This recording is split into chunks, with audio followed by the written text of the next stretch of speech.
네, 오늘도 뜨거운 이슈, 주요 뉴스 시원하게 정리해드리겠습니다. 오늘의 커버스토리 박상현 아나운서입니다. 어서 오세요. 네, 안녕하세요. 박상현입니다. 오늘 출근길에는 큰 비가 내리고 있지는 않잖아요. 네, 그래도 비가 꽤 오더라고요. 저는. 아, 그래요? 네, 예. 제가 출근할 때는 꽤 왔었는데 뭐 오늘 밤이 최대 고비가 될 그래요. 것으로 예. 보입니다. 지금. 전국에 국지성 호우가 쏟아지고 네. 있으니까요.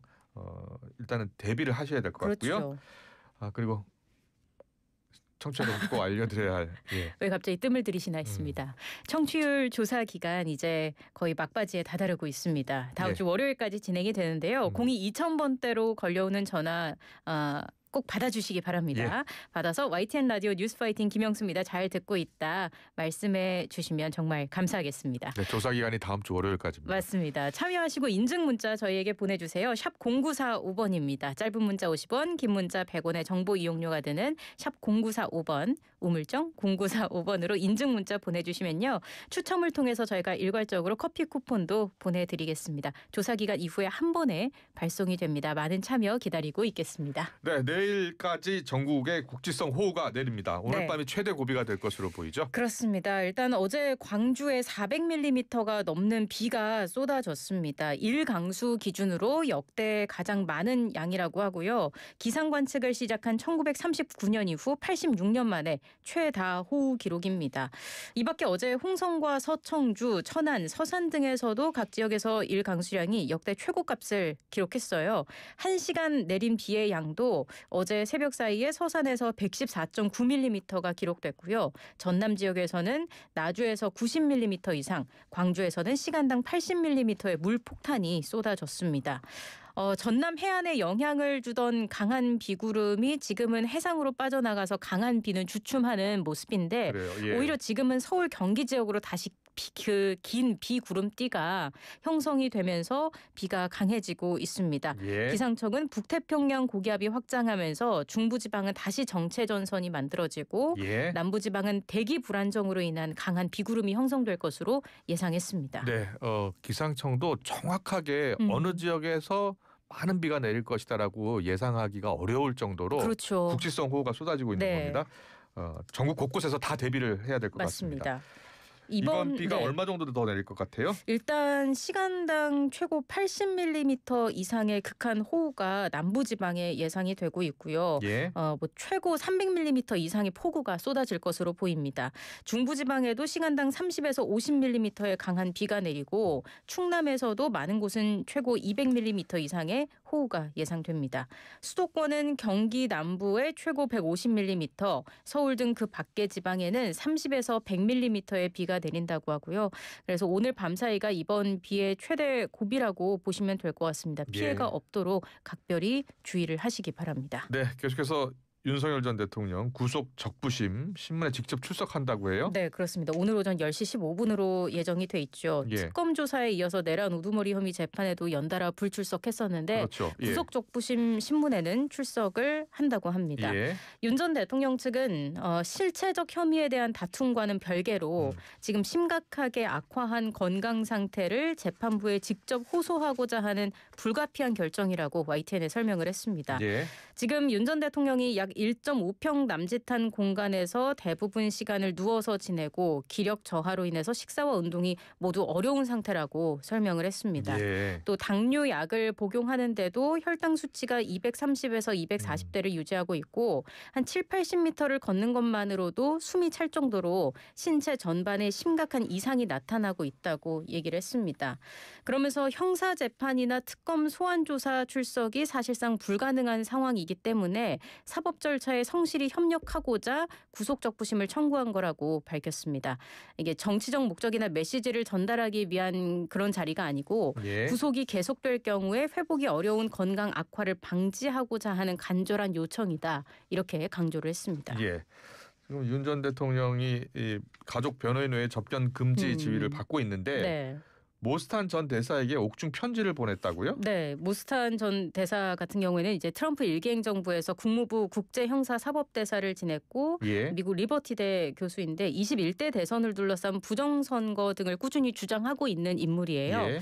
앞서 윤 전 대통령이 16일 오후 4시 20분부터 탄 전 대사와 구치소에서 접견할 예정이었지만 특검이 윤 전 대통령에 대해서 외부인 접견 금지 조치를 내리면서 예. 이들의 만남이 불발된 적이 있었잖아요.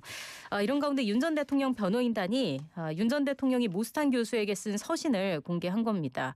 구치소 규정상 수용자가 작성한 편지는 당일에 반출이 안 되기 때문에 윤 전 대통령을 접견한 김 변호사가 윤 전 대통령이 쓴 편지 내용을 그대로 옮겨 적은 게 공개가 된 겁니다. 그래요. 예. 편지는 어떤 내용이었습니까? 일단 갑작스러운 특검의 접견 금지 결정으로 만나지 못해서 아쉽다. 이미 접견 약속을 잡았는데도 전격적인 접견 금지 결정을 내린 건 악의적이고 어리석은 것이라고 생각한다라고 썼습니다.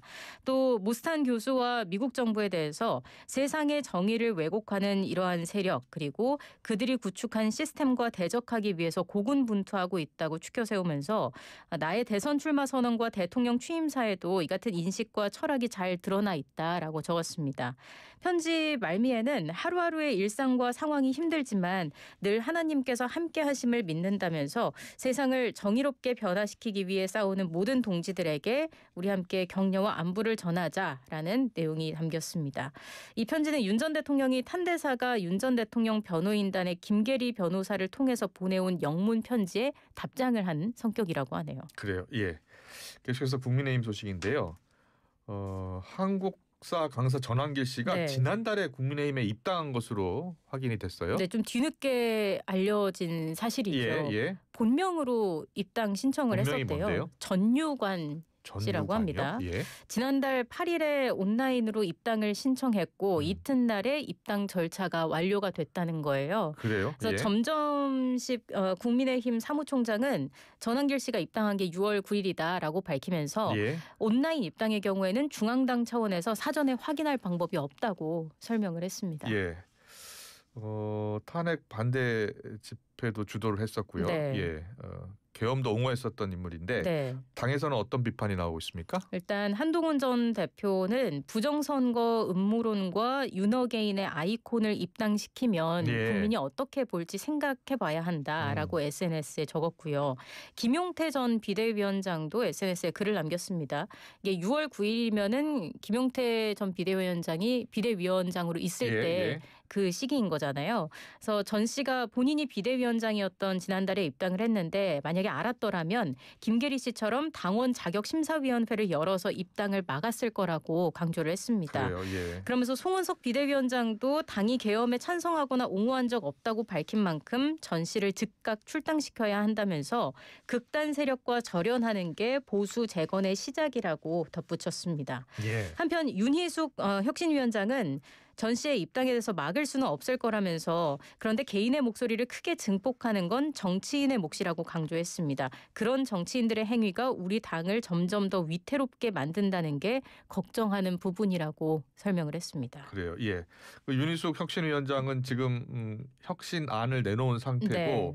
어제 비대회에도 참석을 했거든요. 그렇죠. 당 지도부는 어떤 입장이었다고 합니까? 일단 당 지도부가 내놓은 반응에 대해서 예. 윤희숙 위원장이 한 말이 또 화제가 됐어요. 논란이 됐습니다.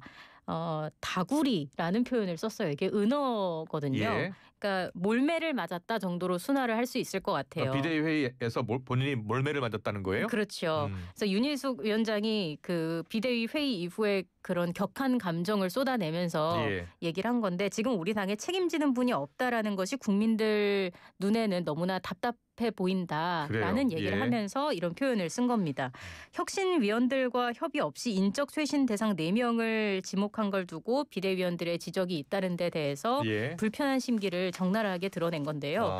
또 반발이 없으면 혁신 아니라고 할 수 없다면서 예상하고 시작을 했고 김용태 전 비대위원장과 안철수 전 혁신위원장이 말한 게 계단이 되었듯이 자신도 중요한 계단을 만들고 있다라고 강조를 했습니다. 예, 그 인적 쇄신안 관련해서 나경원 의원, 윤상현 의원, 송원석 지금 비대위원장, 장동혁 의원에게 거취를 결단하라, 거취를 밝혀라라고 했었잖아요. 네, 그렇죠. 거기에 대해서 이제 이런저런 이야기가 나오는 데에 대해서 윤희숙 위원장이 볼매를 맞았다라는 뜻의 그런 다구리라는 표현을 쓴 거고요.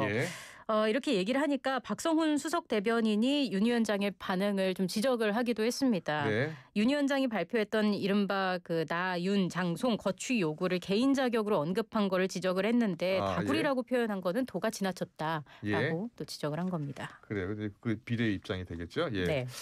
알겠습니다. 계속해서 인사청문회 이야기 해보겠습니다. 강선우 장관 후보자, 이진숙 장관 후보자 임명 여부를 놓고 여권의 고심이 깊어지는 것 같습니다. 그렇습니다. 두 후보 모두 국회 인사청문회는 마쳤는데 추가 의혹이 제기되는 등 사퇴 요구 여론은 좀처럼 가라앉지 않고 있는 분위기입니다. 강 후보자의 경우에는 보좌진 갑질 의혹과 거짓 해명 논란이 여전히 불거지고 있는 상황이고요. 이 후보자에게는 제자 논문 표절 의혹과 자녀 불법 조기 유학 문제 등이 교육수장으로서는 결격 사유다라는 지적이 계속 나오고 있는 상황입니다. 네, 여권 내 기류 변화가 있다고요? 지금 강 후보자의 경우에는 당내 보좌진은 물론이고 여성계와 시민사회 등 진보 진영 전반으로 반대 의견이 확산하면서 여권 내에서도 당초에 엄호를 하던 기조에서 좀 부정적인 방향으로 기류가 바뀌고 있다라는 분석이 나오고 있습니다. 초반에는 문제가 없다면서 적극 방어 태세를 구축했었잖아요. 그래서 후보자에게 직접 해명할 기회를 줘야 한다. 야당의 공세는 흠집내기다. 이렇게 좀 일축을 했었는데 청문회를 거치면서 여론 상황을 지켜보고 있다라고 한 것도 좀 로키로 선회한 것이고요. 낭만은 없다라고 엄호했던 기류가 그래서 한풀 꺾인 것이다라는 얘기가 나오고 있습니다. 여권 일각에서 자진 사퇴 불가피론도 나오고 있습니다. 어제 김용진 의원이 한 라디오에 나와서 피해를 봤다는 분들의 의견을 분명히 청취해 볼 필요가 있고 국민 여론, 국민 눈높이를 당사자와 인사권자가 깊게 고민할 필요가 있다라면서 강 후보자의 자진 사퇴 필요성을 우회적으로 언급하기도 했고요. 박지원 의원도 국민의 생각을 따르는 게 정치다. 민심을 거역해서는 안 된다라고 한 라디오 방송에 나와서 얘기를 했습니다. 친명계 핵심과 오선 중진의 입에서 나온 얘기라서 또 무게감이 있는 것이고요. 이진숙 후보자에 대해서도 여당 내에서 처음으로 이진숙 불가론이 나왔습니다. 김상욱 의원이 이 후보자의 그 논문 표절 의혹을 거론하면서 오탈자까지 똑같은 논문은 적절치 않다는 건데 대통령께 그만 부담을 주셨으면 한다.